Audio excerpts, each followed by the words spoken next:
Bismillahirrahmanirrahim. Assalamualaikum warahmatullahi wabarakatuh.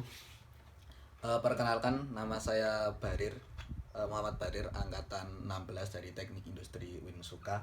Di sini saya akan melakukan presentasi mengenai seminar dari hasil proposal penelitian saya, di mana proposal penelitian ini berjudul Rancangan dan Pengembangan Kursi Antropometri untuk mengatasi sistem pergeseran yang kendor atau gojak, tidak presisi dan berkarat. Oke, untuk mempersingkat waktu, langsung saja kita mulai. Yang pertama adalah latar belakang. Mengapa saya memilih judul ini? Karena saya mengambil judul ini di lab ergonomi Teknik Industri Winsuka, di mana di situ ada alat yang namanya kursi antropometri, yang mana alat itu tidak bisa digunakan secara maksimal untuk saat ini karena ada beberapa permasalahan, yaitu yang pertama, sistem pergeseran dari mistar itu susah digerakkan atau seret. Kemudian ketidakpresisian dari mistar itu sendiri, yang mana itu mempengaruhi hasil ukuran nantinya. Kemudian permasalahan lain adalah sistem rel dari mistar itu gojak atau kendor kalau bahasa Indonesia. Kemudian yang terakhir itu adalah berkarat. Jadi material yang digunakan dalam kursi antropometri itu berkarat sehingga susah untuk digerakkan atau digunakan. Sehingga dibutuhkan suatu rancangan dan pengembangan dari kursi antropometri ini untuk bisa memperbaiki kursi antropometri ini menjadi lebih baik sehingga bisa digunakan sebagai semestinya dalam kegiatan praktikum. Kemudian sini rumusan masalah yang saya ambil dari permasalahan tadi adalah bagaimana rancangan dan pengembangan alat ukur kursi antropometri untuk mengatasi sistem pergeseran yang seret, tidak presisi, berkarat, dan gojak. Kemudian di sini ada penelitian terkait dari beberapa penelitian. Di sini saya mengambil 5 sumber penelitian terdahulu, di mana 2 dari internasional dan 3 dari lokal. Yang pertama itu adalah dari Agung Santoso dan kawan-kawan, yang mana berjudul Perancangan ulang kursi antropometri untuk memenuhi standar pengukuran. Dan hasil yang diperoleh adalah rancangan kursi antropometri yang bisa digunakan untuk mengukur 21 dimensi antropometri. Kemudian yang kedua adalah Satria dan kawan-kawan, yaitu yang berjudul Rancang Bangun Frame Sepeda untuk Sistem Kinetic Energy Recovery System atau KERS, yaitu untuk merancang frame sepeda. Dari hasil perhitungan pada perancangan frame tersebut, jenis frame yang digunakan adalah diamond yang akan dipasang flywheel. Kemudian Ramadan dan kawan-kawan, perancangan kursi pengukuran antropometri menggunakan metode QFD di institusi pendidikan, yaitu untuk merancang kursi antropometri yang dapat bekerja secara otomatis, yaitu menggunakan LED. Kemudian hasilnya adalah kursi antropometri memiliki tingkat ketelitian 0,01 mm dan desain dari rancangan ini dapat dibongkar pasang. Kemudian yang selanjutnya yaitu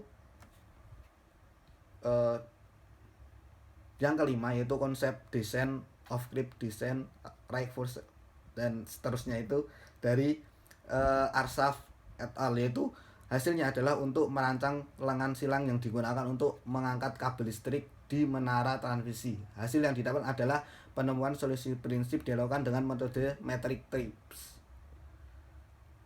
Nah, itu beberapa sumber yang atau penelitian terdahulu yang saya ambil, nanti bisa dilihat sendiri. Kemudian yang selanjutnya adalah objek penelitian. Nah, untuk objek penelitian ini saya melakukan objek penelitian yaitu di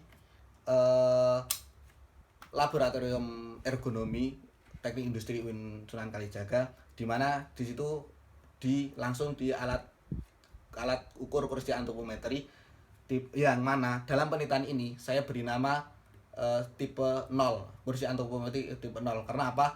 Dalam penelitian ini saya melakukan rancangan dari tipe 0 menuju ke tipe 1 dan tipe 2, di mana tipe 1 adalah rancangan yang kita bikin dan tipe 2 adalah desain dari pengembangan yang lebih lanjut.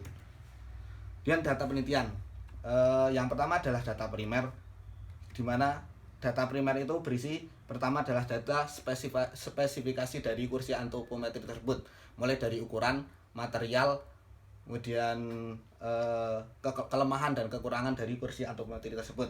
Kemudian data hasil wawancara. Nah, data hasil wawancara ini saya dengan pengguna kursi antropometri, yaitu di sini adalah asisten lab ergonomi, yaitu di mana saya diskusi dengan asisten lab mengenai beberapa kelemahan dan kekurangan yang ada di kursi antropometri ini, sehingga diperoleh identifikasi kebutuhan produk yang akan dibutuhkan di perancangan yang tipe 1 maupun tipe 2, serta untuk data pilihan kriteria pada morfologi cat nanti.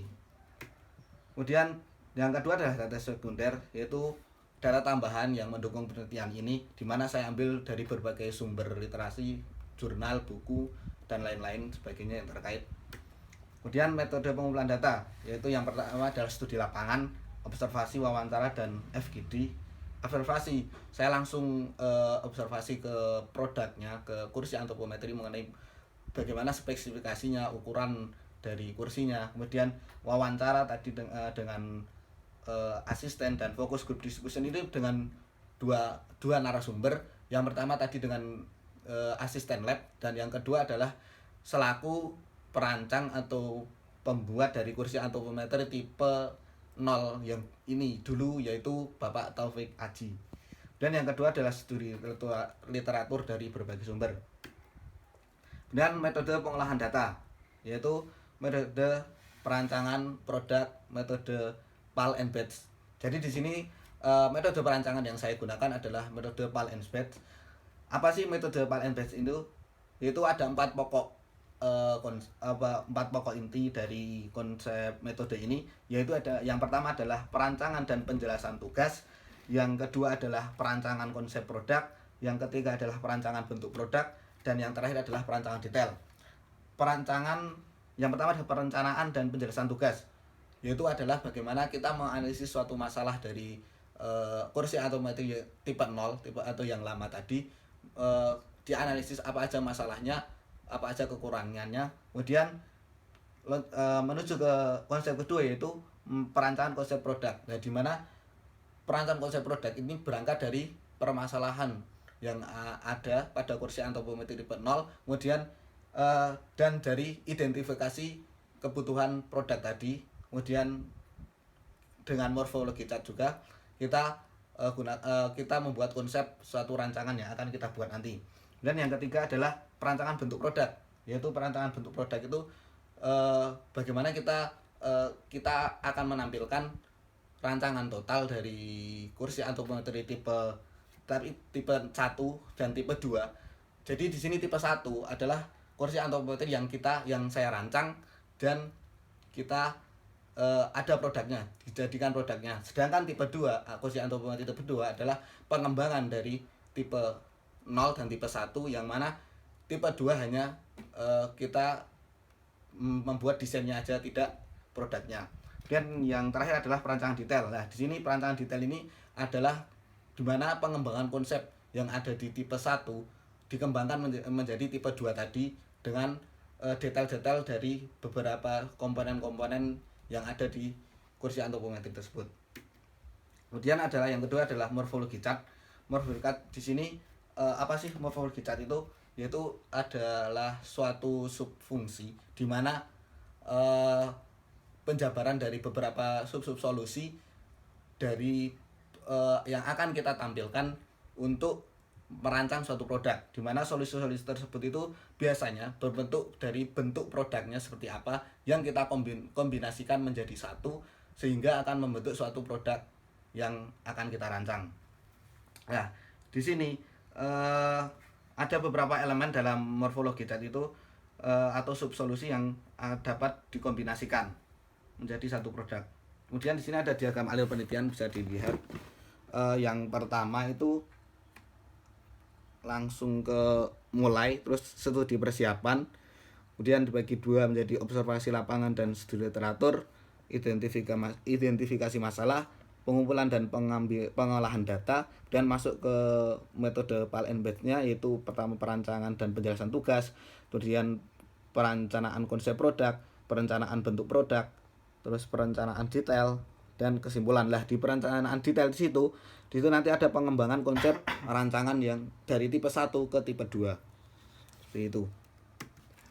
Nah, kemudian di sini ada daftar pustaka yang saya ambil, saya gunakan sebagai referensi saya selama mengerjakan penelitian ini. Jadi ada beberapa, baik dari buku, jurnal maupun sumber-sumber lain yang mendukung penelitian ini.